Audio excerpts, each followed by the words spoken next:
In the past 2 months, I have seen and heard of more healing, salvation, and baptism of the Holy Spirit than I have in the past 3 years.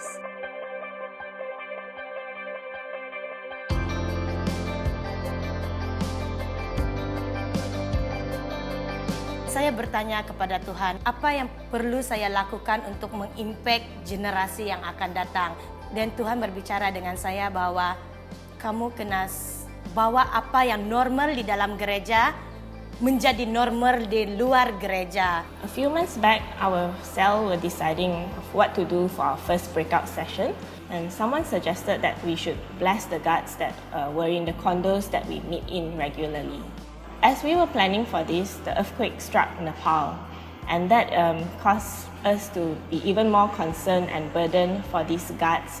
So what we did was we bought them food and drinks, and we took this opportunity to care for these people even more and to show that, that God loves them too. In my cell, I've got 3 or 4 new members. One of them is a friend's colleague. 2 of them just called and said, "Can we join your cell? We've just heard about cell life."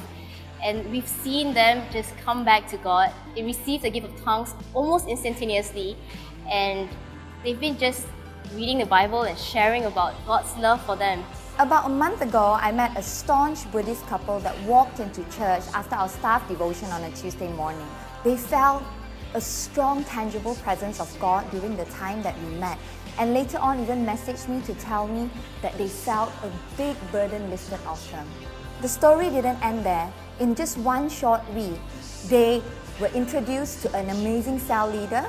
They accepted Jesus Christ as their personal Lord and Savior, and they even shared their transformation to their pre-believing family. Shortly after that, they even had the altars and idols in their house removed and destroyed. And last Sunday, both of them were water baptized. As part of our zone leaders training, we were required to host a Holy Spirit night in our zones. And I'll be very honest, I was approaching the whole thing as checking off a box for my OJT. And this went on right until literally minutes before our Holy Spirit night. And what happened was that I stopped and I realized that, look, this is crazy. There's no way we can do this without God getting involved. So I just started praying like mad. Cut to 3 hours later, one girl who had showed up at cell for the first time ever had experienced very deep emotional healing. Another girl had received the gift of tongues, and another guy had just started manifested, and we were casting out that demon until midnight. And I realized that what started out as checking off a box ended up becoming real OJT, real on-the-job training, and that was only because Holy Spirit broke out. About 4 weeks ago, I had intense fever. That time I did not know it was dengue. My whole body was painful, my joints were pain. On Sunday, I decided to go to church. During the worship service, I was sweating profusely, and when Pastor Gilbert asked for those who wanted prayer, I just lifted my hands and just trusted the Lord for His healing power. I just felt the prompting of the Holy Spirit in my life, to exercise that the gift that God has given me to release the word of knowledge in the meetings. And so I released the word, and when I asked the person to raise their hand, I began to see people raising their hand. I took a blood test on Monday, and it confirmed that I had dengue, but my white blood cells were up, so indicating that I had been healed. And from that day onwards, I was completely well. It was 3-4 weeks ago while we are having a prayer meeting. My whole body is like really giving me a very uneasy feeling. So after praise and worship, I just want to pick up my bag, want to walk out from sanctuary. And then I hear Pastor Gilbert, he just released a word that he signs that someone's having a ear problem. Straight away, without second thought, I turn myself back and walk straight to the stage, and then Pastor Gilbert prayed for me. So I've been praying and asking God to send people my way in my workplace so that I could pray for. And one day my boss walks up to me and says, "Hey, I've got pain in my left arm and my left shoulder." I thought to myself, wow, this is my chance. So I mustered up the courage and I asked my boss if I could pray for him. So after prayer, long story short, there was relief in his arm and his left hand. And after a few days, the pain was just gone. He was completely healed. So what started out as a cell outing became more than that, as we managed to go and pray for a family, a man who's got cancer. And we prayed for his wife, and we discovered that one of her legs was shorter than the other. And as we continued to pray, she felt some adjustment and her leg actually grew back.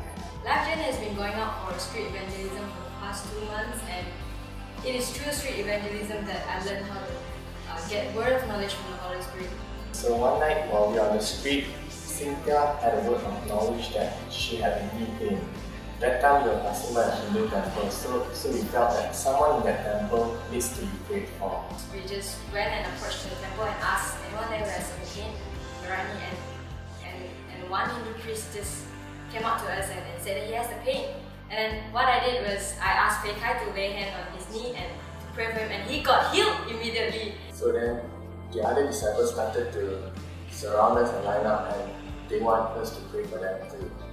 One night we were out for street evangelism, and one of my group members had a word of knowledge about a head problem, a headache or something. And as we were walking around, we met a guy named Azriel who mentioned he had a migraine on and off. He said that it started 9 years ago, right after his father passed away. And we asked if we could pray for him to be healed, and he accepted. And after we prayed for him, he said he felt a lot of peace deep inside his heart, and we asked if he wanted that peace to stay with him, and he agreed, and he said, okay, I want that peace. I want that peace wherever I go. We led him to say the sinner's prayer, and he accepted Jesus into his heart. So one of the nights, one of the groups decided to go to the New Central Mall. And while we were there, I felt led to pray for cleaners. While we were approaching them, I felt like a word of knowledge pain on my left foot. And so we finally found a cleaner who was open to prayer, and sure enough, he had a pain on his left foot. So I prayed for him, and he went from not feeling anything to 20% better, to 50% better, to 98% better, and then he was completely healed. And he was so thankful, and he was so happy, and he was like, oh, all pain gone, all pain gone. The other day I was out and we were on the streets right outside of KL, and suddenly this Hong Kong tourist comes to us asking us for direction. And then she said she used to go to Christian school, and then she told me that she forgot all the Christian songs, and suddenly the Holy Spirit told me, why don't we just sing her a song? So I did that. I sang Amazing Grace right in the middle of the street. Next thing I know, I just saw her face, just tears just running down from her eyes. She was just crying as I was singing. And right then and there, I just shared to her the gospel. I shared to her about Jesus and who he was to me, and in a very short time, she decided to accept Jesus Christ as her Lord and Savior. We went to KL Central, and we actually met a guy who's limping, and we asked him, what's wrong with his leg, and after telling us that he met an accident about a year ago, and since then he has been limping because the leg is not fully healed. We prayed for him a couple of times, and after telling us that his leg got better, and we asked him what is better, and he actually started to tell us that his leg has been straightened as compared to before, and we started to see that he is actually standing straight. During one of our street evangelism, I met this guy called Mohammed in one of the shopping malls. 14 years ago, his knees went soft, and from then on, he needed crutches to walk and was constantly in pain. I was taking painkillers every day. So I laid hands on him, I prayed for him, and he felt heat going into his knees. And later after that, he felt this tingling sensation, and the pain just left. So this was my first time going out on street evangelism. We approached this one guy who had chest pain, and we prayed for him, but no particular healing happened. But then as we left, God just said, go back and pray for him. And we did, we went back and prayed for him, and amazingly, thank God, he was healed. God just told me, you know what, this is your new normal. In the past 6 months of Spirit Breakout, I have gone into a new level of intimacy with God. After seeing healings and miracles, my faith has grown stronger, and I walk in confidence of God's power. Really, if God is for us, who can be against us? God is really moving in our midst, and whatever that's happening through the experiences I have, I know it's just a starting point, and God is going to move in such a powerful way. We are going to experience a new era of the Spirit Breakout in SIBKL.